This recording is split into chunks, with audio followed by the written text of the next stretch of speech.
Most gardeners think soil comes alive because of fertilizers, compost, or expensive soil boosters. That's not true. I've tested this across backyard beds, raised gardens, and container systems, and the real trigger for alive soil is something far simpler that most people completely ignore. When soil stays dead, compacted, or inconsistent, plants don't just grow slower, they lose resilience, stop forming strong roots, and become dependent on constant feeding. What makes this worse is that many gardeners are actually working against their own soil. Overwatering in one zone, dry patches in another, and constant disturbance from digging or tilling quietly destroy the biological systems that keep soil active. And once that system collapses, no amount of fertilizer fixes it properly. Within the first week of testing this pattern more seriously, I started using the YAMRON 4-in-1 soil meter to understand what was actually happening below the surface. In one of my raised beds, everything looked fine visually, but the meter showed unstable moisture swings and uneven temperature zones that were completely invisible from the topsoil. That alone explained why microbial life wasn't stable in that area. I'll leave the exact one I use in the description if you want to check it out because it removes guesswork from soil management and helps you see problems before they damage your crops. And if you care about real gardening results instead of surface-level tricks, subscribe early because what I'm about to show you is how soil actually wakes up at a biological level. Now let's talk about the mistake that keeps soil permanently dead. Most people think soil life is turned on by adding inputs. But soil doesn't respond to inputs first. It responds to conditions.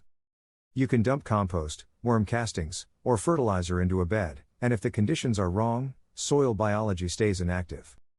I've seen this in multiple garden setups where nutrient levels were high, but microbial activity was almost zero because moisture and airflow were inconsistent.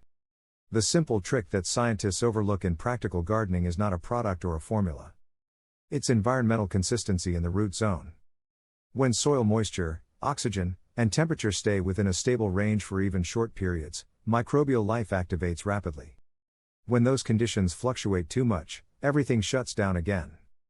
That's why one of the first things I always check is moisture stability, not just moisture level.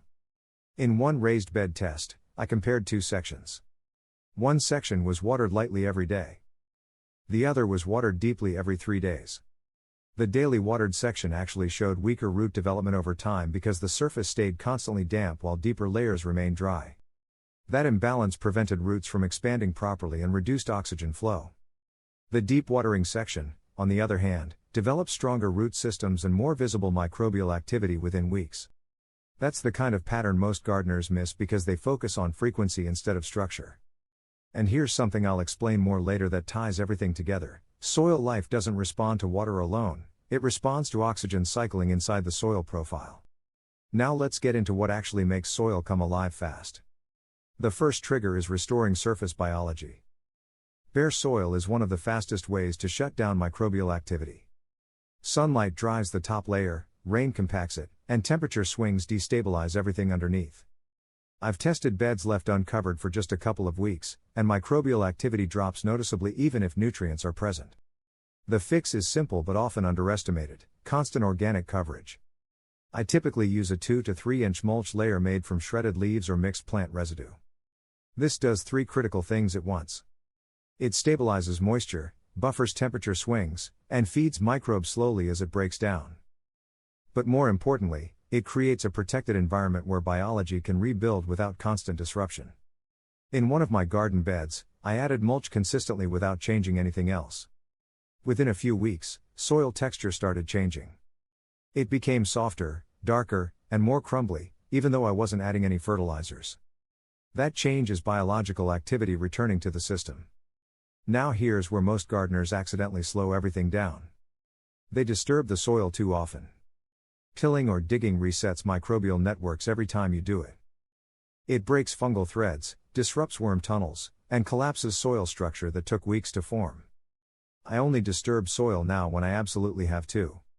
Most of the improvement comes from feeding the surface and letting biology move downward naturally. And that leads to another overlooked factor: root behavior. Healthy plants don't just grow in good soil, they actively shape soil life through their roots. Root exudates feed microbes, which in turn improve nutrient cycling.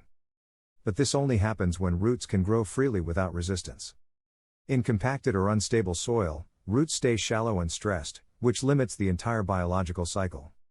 That's why in my container and hydroponic tests, even small improvements in oxygen availability made dramatic differences in growth speed and plant health. It's not just about nutrients, it's about how easily roots can access and exchange gases in the root zone. Another thing that accelerates soil activation is time-based layering instead of single input dumping. When I stopped trying to fix soil in one go and instead started layering compost, plant residue, and organic matter gradually over weeks, soil life responded much faster. It wasn't overloaded. It was continuously supported.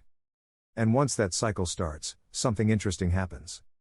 Earthworms begin appearing naturally, not because they were added, but because the environment finally supports them. Their movement then further improves aeration, drainage, and nutrient distribution. Soil literally starts building itself. That's the real alive soil effect most people are chasing with products. The truth is, soil doesn't need to be forced alive. It needs conditions that allow biology to function without interruption. Once you understand that, everything changes. You stop chasing fixes and start managing systems. If this helped you understand why soil stays dead and how to actually bring it back to life, subscribe to Farmogic and share it with someone still trying to fix soil with shortcuts instead of systems.